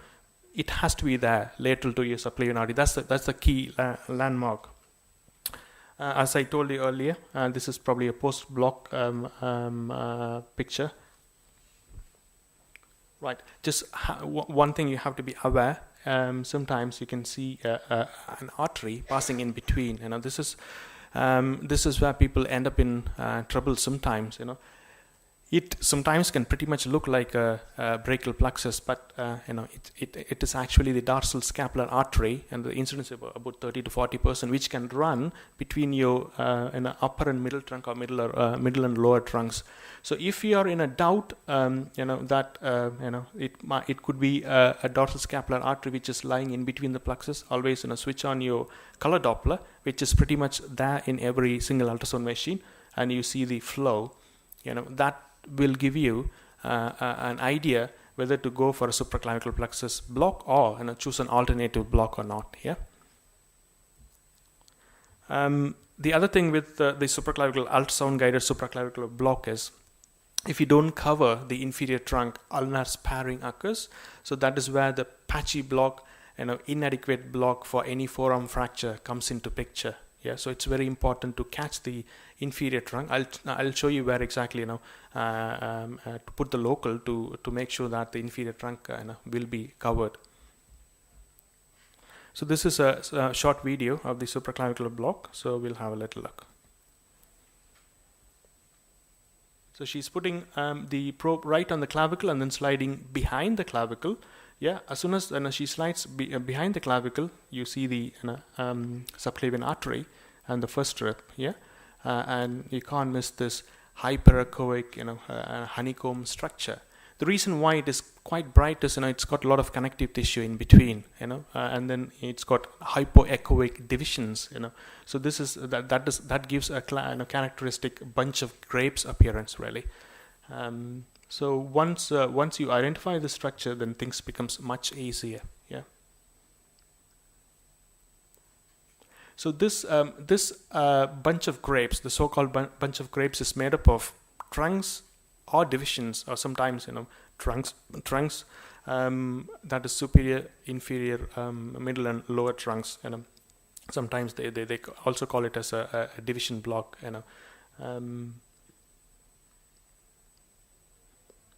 So after a bit of local anesthetic to the skin, she's introducing the needle slowly. As you can see, she's introducing the needle through the skin, subcutaneous fascia, and then she has to pierce through the prevertebral fascia. And there is a fascia which covers the supraclavicular brachial plexus. It's very important to pierce that fascia. In fact, you can actually feel when it pierces through to deposit your local anesthetic inside the fascia. For the block to be more effective and kind of stuff. So the needle has come in within the at the top of the plexus there, and local anesthetic is injected there. So as I told you, this could be a combination of three trunks or divisions. So the upper part represents the upper trunk, the middle part represents the lower trunk, middle trunk, the lower part represents the lower trunk. So it's very important not only to put the local anesthetic there, take your needle underneath here, and put some local anesthetic. If you don't do that, there is a good possibility that you can miss the inferior trunk, which gives off your ulnar nerve. That is where ulnar sparring occurs with the supraclavicular block. So we have to be specific. So people do a 2-point injection, probably about 7-10 mils on the top and 7 to 10 mils on the bottom. That's about supraclavicular block. The next is the axillary block. Indications we all know. Same thing, like a supraclavicular block. Anything below the mid-arm level, elbow, forearm fractures. Forearm fractures are quite common. Any surgeries in the hand can be performed with axillary block. The advantage of axillary block over other blocks are there is no important structure nearby apart from the axillary artery and axillary vein. The pleura is quite far away, so there is no way you can puncture the pleura. And if even in a sort of patient on anticoagulants, you can safely do this block, because even if the bleeding, any bleeding occurs, it's easily compressible at this site compared to the supraclavicular blocks. Nerves blocked pretty much, same thing like a supraclavicular block. There's a mnemonic for this. I don't want to say that. It's a bit rude, but we teach them for the trainees. What it says is, my auntie raped my uncle. That's the easiest way to remember. The classic landmark is the axillary artery, and all the three nerves, they're all called wall-hugging nerves, the median, ulnar, and radial nerves. They all run around the axillary artery, the ulnar nerve in between axillary artery and axillary vein. So all this axillary artery, axillary vein, and all these three nerves runs within a sheath. Yeah. So putting a local anesthetic into the sheath randomly about 20 mils should cover all these three nerves. But the key here with the axillary nerve block is to catch the musculocutaneous nerve, which actually separates out at the coracoid level. Axillary blocks do fail because of not blocking the musculocutaneous nerve. If you put local within the sheath, it doesn't block the musculocutaneous nerve. Either you have to do one single injection or a separate single injection. As you can see, that is sandwiched between your biceps and coracobrachialis muscle. The position, quite often, this is the common position used. As you can see, the blocker is here, probe there, patient there, and your machine is right in front of your eyes. This makes things much easier, and is going from lateral to medial. Where he pierces the needle is the lateral side, and that is the medial side. Yeah, and this is the in-plane approach. Where you should be able to see the whole needle and the needle tip. As I said, the key for a successful axillary, I'm a fan of axillary block. I do a lot of axillary blocks. The key to a successful axillary block is to make sure that you block the musculocutaneous nerve as well. Yeah. Either you can do with a single injection. What I do is to do a separate injection to the block to block the musculocutaneous nerve. A little far away from the axilla, probably about a couple of centimeters. Okay, as I told you, the key landmark is the axillary artery, and all your three nerves will run around the axillary artery. The median nerve is usually positioned around 10 to 11 o'clock position. The ulnar nerve is between the axillary artery and the axillary vein, and it's somewhere around 2 to 3 o'clock position. The radial nerve is usually runs posterior and inferior to the axillary artery, somewhere around 5-6 o'clock position. Again, this is not a fixed anatomy for everyone. The position of these nerves can be quite variable with individual patients. Yeah. As you can see, the musculocutaneous nerve is far away from the main sheath, so you have to do a separate injection to block the musculocutaneous nerve. We'll go on to the video straight away now. Yeah.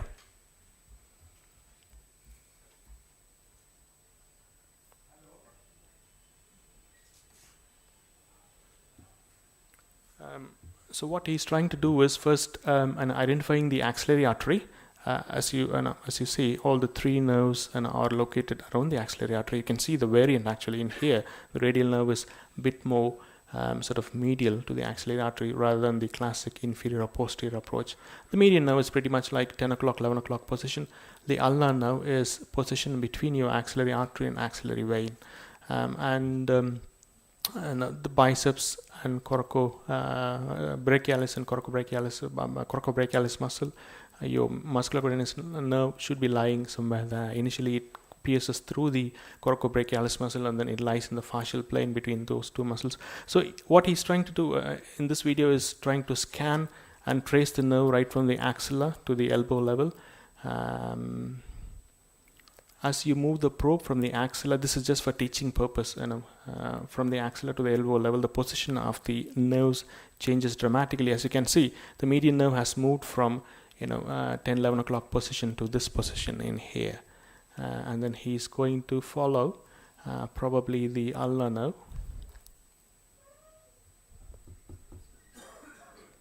Yeah, you can see that nerve. It's quite a bit confusing, when you see for the first time which is nerve and which is what and all this kind of stuff. But if you do a few blocks, you'll become an expert really. So the ulnar nerve there. So just keep a watch on this ulnar nerve. As he moves down, it'll go quite superficial, just below the skin. In there. Look at that, the probe is near the elbow and the ulnar nerve comes in there, quite superficial.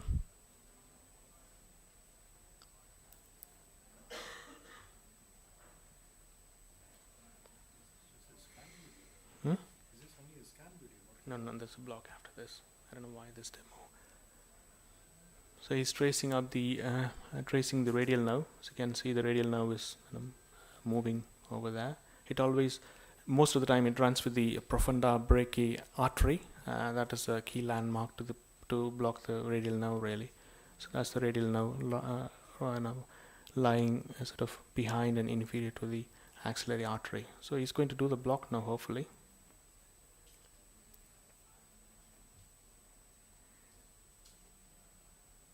He's catching the muscular cutaneous now. As you can see, the muscular cutaneous is now coming in here. Sure, is it? There is showing the radial nerve, which is actually going into the spiral groove in the humerus.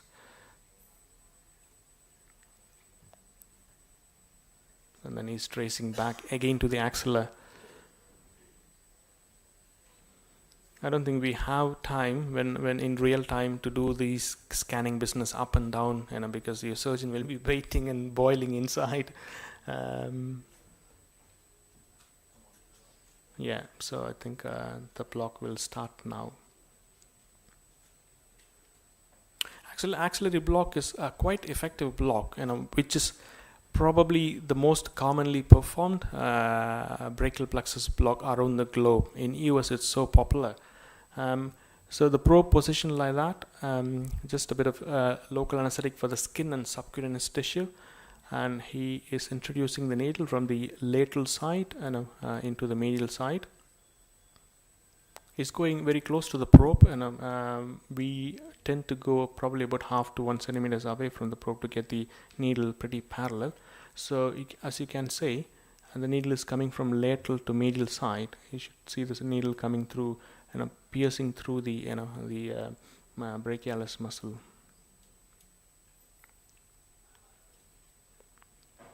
There are two ways of blocking axillary, doing axillary block.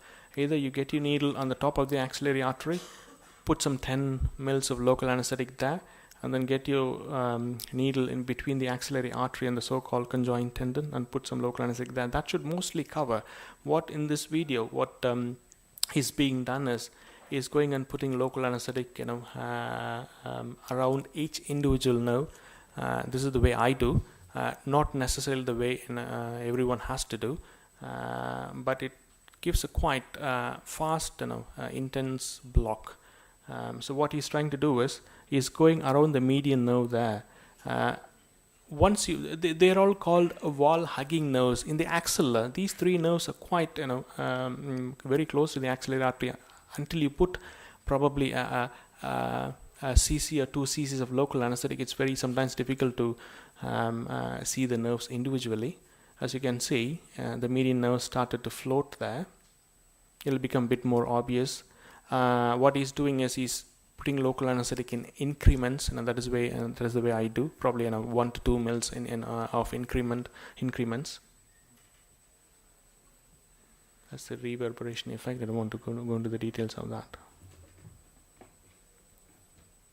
So what he's trying to do now is he's gone past the median nerve to put some local anesthetic around the ulnar nerve there.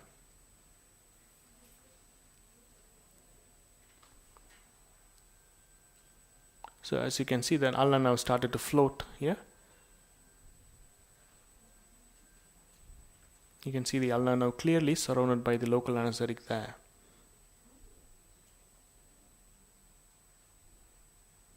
There you go, and he's putting a little bit more local anesthetic around the median nerve. He's just taking the needle and then all around the nerve. Can you see the median nerve clearly now, surrounded by the local? Yeah. Median nerve there at say 10, 11 o'clock position. Ulnar nerve there, say around 1 o'clock position.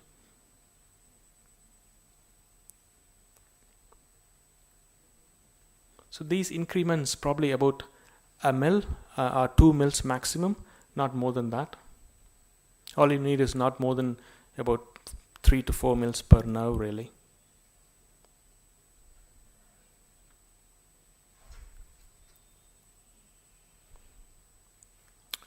He's targeting the radial nerve now. As you can see, that hyperechoic structure there, that's the radial nerve, and depositing local anesthetic on the other side of the nerve.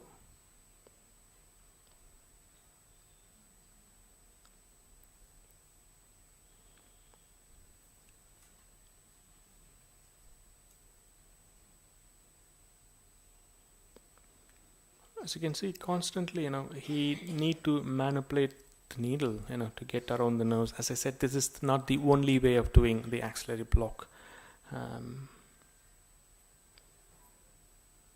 So what he's trying to do is getting the needle underneath the axillary artery and between the axillary artery and the so-called conjoint tendon, and put some local anesthetic there, so that that would cover the other half of the radial nerve. As you can see, when the needle becomes more acutely angled, the visibility comes down. See, that is one of the characters of the ultrasound. If the needle is quite shallow like that, you'll see the whole needle and needle tip beautifully. But when it becomes quite an acute angle, the visibility comes down. So he went and then sort of changed his angle to get a better visibility of the nerve there. Yeah. Okay. Yeah. That's it. And just a little point about the tunicate pain. You have to be aware about the tunicate pain. None of the brachial plexus block will take away the tunicate pain or discomfort, because that area, the upper inner upper arm and the posterior upper arm, is supplied by a nerve called intercostal brachial nerve, which is derived from your T2 intercostal nerve. None of the brachial plexus will block the T2 segment of the intercostal nerve. So there are two ways. Either you can put some local anesthetic infiltration on the medial side to catch the intercostal brachial nerve, or ultrasound guided. What I do normally is, if you got gum-G pad, you can put 2 layers of gum-G pad underneath the tunicate, and then put the tunicate over it, and then traditionally we inflate the upper limb tunicates to about 250 millimeters mercury. I tend to keep it about 50 millimeters high because of the soft padding, and to compensate for the pressure. Really, it really works. It's a little tip. I honestly, so far, I've never given any infiltration to cover the intercostal brachial nerve, and I never had, or mostly 95% of my patients never had any tunicate discomfort. I just follow the simple method. Thank you. Tunicate pain cannot be covered by any nerve blocks. Tunicate pain is a ischemic pain, so I think putting padding probably is more useful than trying to give another nerve block. It's a ischemic pain. You cannot take away ischemic pain until you release the tunicate itself. Yeah.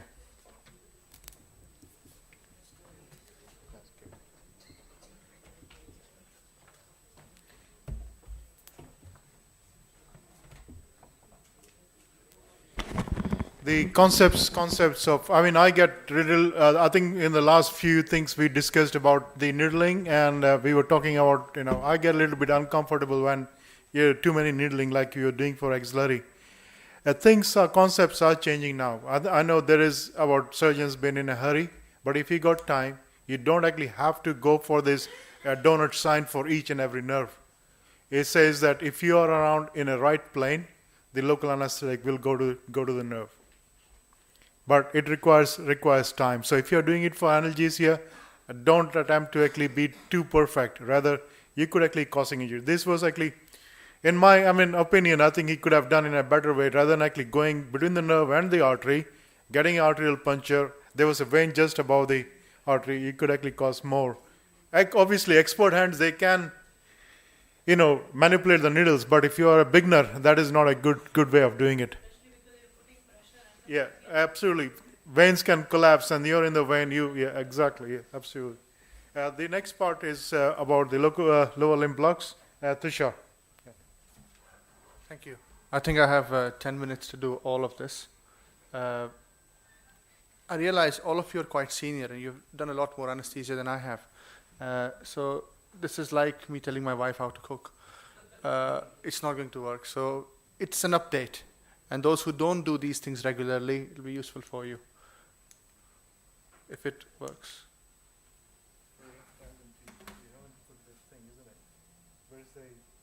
It's okay. So, hip surgery. We're not going to go into anatomy. You all know it. So, an 85-year-old lady, fractured neck of femur. What's your choice of blocks, just roughly? Who would do? What would you do? This side. Spinal. Any nerve blocks? Let's talk about nerve blocks. No spinal, no GA. Lumbosacral blocks. 3 in 1. Okay. The correct answer gets $10 from Guru. Yeah. A femoral nerve block. That's because Piyush has moved on. Well, A femoral nerve block. femoral nerve block. Okay. I mean, in my view, it depends on what hip surgery it is. What do you say? Hemiarthroplasty. Yes. Excellent. Excellent. That's exactly what my view is. $10, yeah. No, the question wasn't that. Question was the one before. So saved you. I can get them. So it depends whether the fracture is intracapsular or it's extracapsular. If it's intracapsular fracture, oh yeah. If it's an intracapsular fracture, if the depends on what the surgeon wants to do. If they want to do a hemiarthroplasty or a total hip replacement, which is a trend now. I think at least in the UK, they're doing a lot more total hip replacements. So a fascia iliaca block may not be enough. It may be, but it may not work in every patient. So what we tend to do mostly is a lumbar sacral plexus block, unless there is a contraindication. But if it's a percutaneous operation, they're making a little nick and putting 2 screws in, then our choice of regional block is either a fascia iliaca. We do ultrasound guided, so it's kind of 2 in 1 under ultrasound block, which we'll show you some videos. If it's an intertrochanteric fracture, again, it depends on what they're doing. If they're doing a DHS or they're doing an intramedullary hip screw, which is with a longer stem, if it's a complicated fracture, then again my choice is either a 2 in 1 block or a fascia iliaca block. If it's a revision hip, what is your choice of regional blockade? Revision hip surgery. Epidural. And any regional nerve blocks? Yeah, our patients, if we do epidurals, we have to put them in the ICU. So, yeah. Yeah. Except labor. For revision hips, I think in my hospital. In his hospital, you're not allowed to put epidurals. So, because of previous surgery, I think a 3 in 1 fascia iliaca may not work from previous scarring. Local anesthetic may not spread. So I think I would always try to do a lumbar sacral plexus block for a revision hip surgery. No, this is not a video. Is it? Oh, it is, yeah. So this is a video of a fascia iliaca block. And the relevance you'll show in the end why I'm showing it to you. There's no sound, just observe. Surajit will talk to you about how to do it with the PNS. But the idea is to show it to you on the ultrasound. So it's not an ultrasound guided block. This was showing the pinching effect when you pinch and then go through. So the pinching, pop technique, the pinching lifts the skin. You can actually see the bones. I mean, today, Surajit has shown that very nicely in those videos. So it's a similar thing, like you do for a tap, you do that before you actually feel the pop. Bounce before a pop is a good idea. If it is in the fat, okay, you will actually go through the fat with the bounce. So that's what it's asking our big patients. Whereas on fascia, yeah, absolutely. So that will go through the septa in the fat if you're actually using the bounce. Keep going. When you get a good resistance, that is the fascia. Look how easy the injection is. It will be only this only, FICG only, whole surgery. What? No. With we give GAs. This is done for analgesia. Yeah. And now we'll scan it and show it to you that it does really work.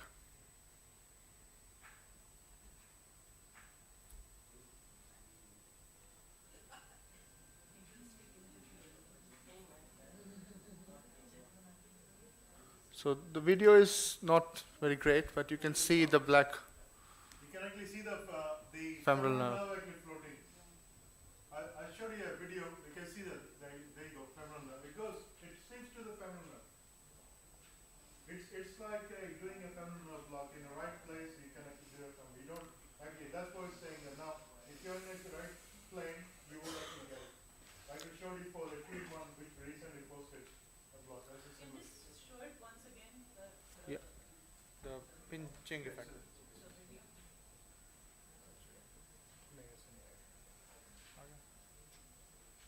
It's on its own.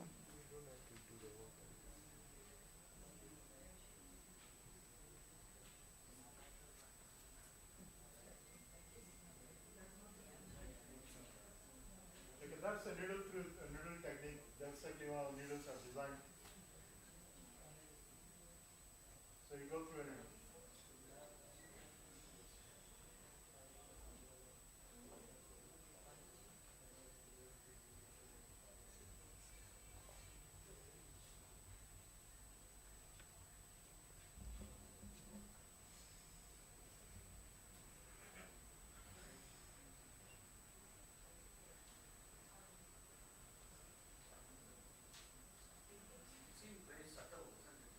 It is, yeah, yeah. The first one is actually quite a because facial area is actually a lot more stronger than the facial yaka. So you actually get quite a nice bounce and pop through the facial lata. For facial yaka, you can actually get very thin, especially elderly. These are all elderly patients. And the distance between the two is very little. It's very little actually, yeah, yeah, yeah. So you have to be very careful. Yeah. That's why if you don't know about cushion effect or pinching things, you could actually be going through the skin and the fascia first pop. And then you actually go very deep, which is not going to work. Now this is probably one of the commonest blocks people do. I'm sure you know what block it is. This is actually a very recent one. This is posted, isn't it?